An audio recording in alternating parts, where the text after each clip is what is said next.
Hey, welcome back.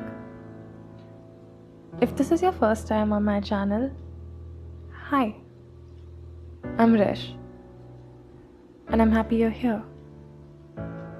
This video is a pretty accurate guide to me, so if you want to know a little bit more about me, or want to figure out what more there is than what I let on, here's the whole unscripted, real, and honest introduction to me, and honestly of what makes up my whole story. Though that probably isn't the introduction I'd start with, so let's go with the more general one first. So whether you know me, or even if you don't, you'll find out soon enough that I'm the biggest introvert you'll ever meet. And I've always preferred it that way. I've always loved being in my own company, creating my own rhythm, and marching to the beat of my own drum. It's not like I'm the kind of introvert who doesn't like being around other people. I've just grown to realize that at the end of the day, you end up with you and no one else. So I made sure to want that I'm always comfortable with that. Let's see what else. Oh, I'm a social person when I need to be. And I like that about myself too. What else do I like? The fact that my mind works in the most creative ways. And that's how everyone around me would probably describe me to you. I'm creative.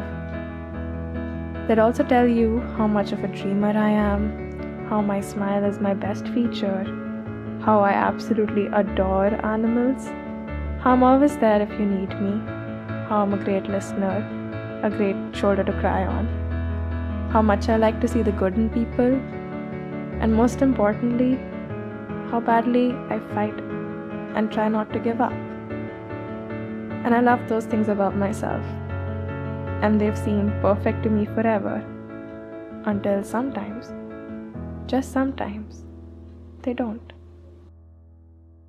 And then, this happens. Yeah.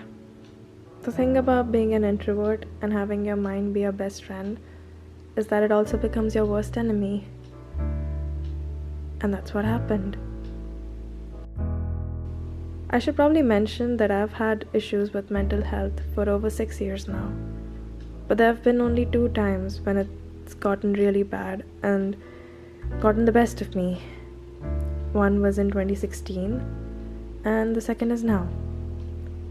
The thing is that I didn't even realize how bad it was until it got way too bad. You see, I'm the type of person who tries to hold things together even when they're falling apart, and then I'm the one who gets hurt in the process. It's sort of how Selena Gomez explained it. And I was absolutely broken inside. And I kept it all together enough to where I would never let you down, but I kept it too much together to where I let myself down. So yeah, I let myself down. And I don't even think I realized just how much I was dealing with until one day it just all seemed to be thrown at me together, and it kept getting harder from there. I realized the more I was trying to avoid going back into depression, the more I was falling in it.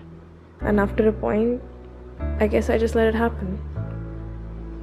I've spoken about my mental health struggles and past experience in another video, so I'm just going to talk about the present one, which was a result of things that had happened over months, things that I didn't even notice at first, like my health. Over the last 6 months, people kept telling me I was growing thinner, and I didn't notice it until it became repetitive, so then I started to feel it. I still didn't really see it, but I started feeling it. Thinner, weaker, dizzier. I started growing conscious of it to a point where I would force myself to eat to gain more weight. But that was the issue. I was forcing myself, which would later result in me spending the rest of the day puking it all out. Slowly, my stomach started to hate me, and I started to hate food. I couldn't get myself to eat. I didn't enjoy food anymore, not even my favorite things. I started eating way less, and of course that wasn't any better. It transpired into other health issues. I started getting weaker, and I've been struggling with my blood pressure, so it took a big hit on my hemoglobin.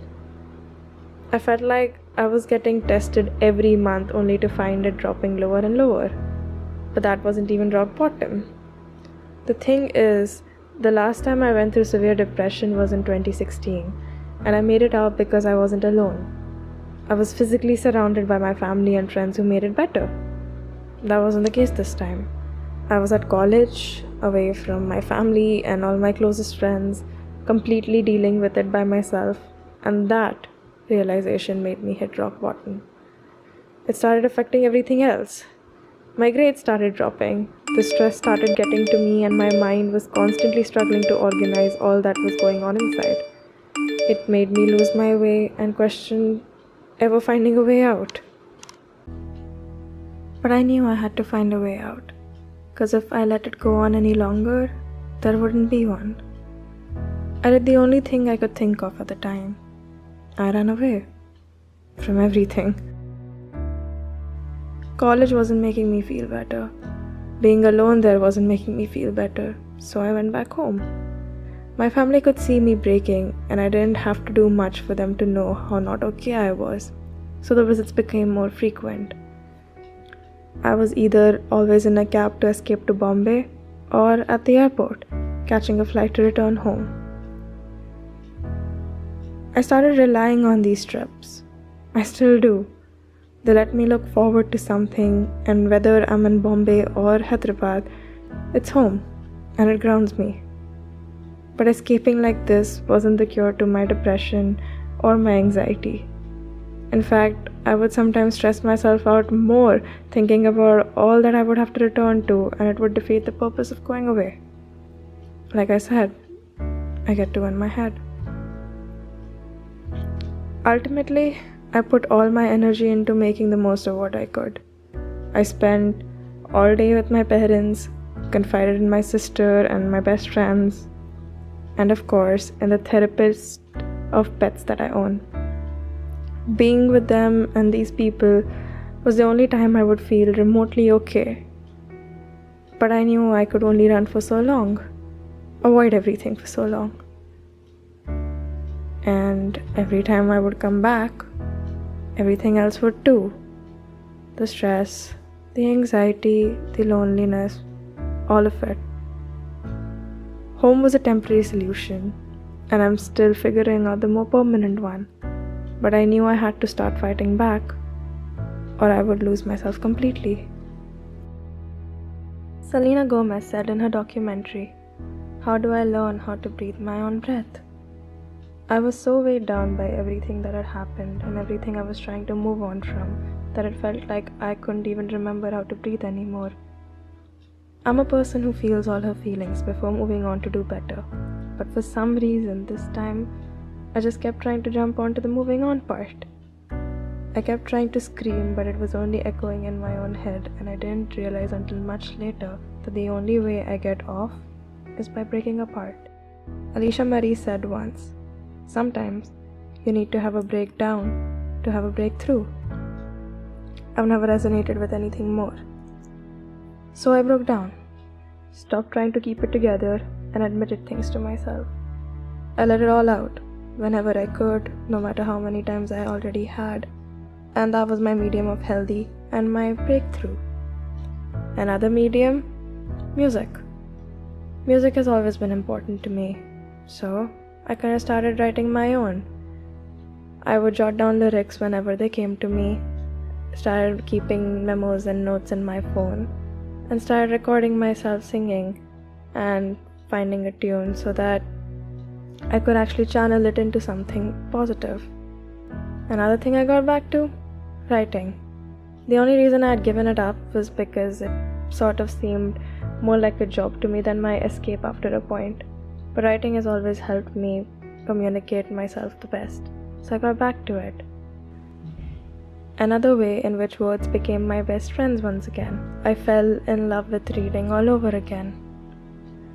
Besides this, I tried to do whatever it was that would make me happy, watching my favorite show, binge watching YouTube videos, or simply just lighting a candle, looking at it, smelling it for hours.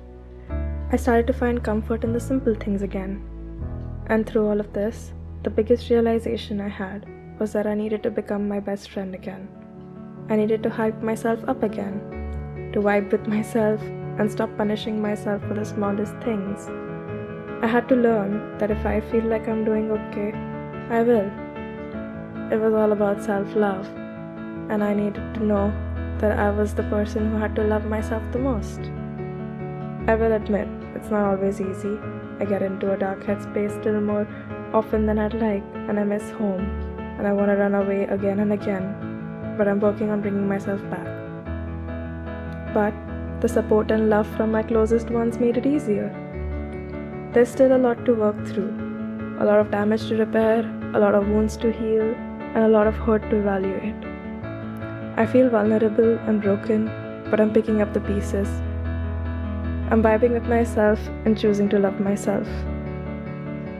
Recovery is a long road, but I'm slowly coming back to life. And at the end of the day, all I'm trying is to be okay.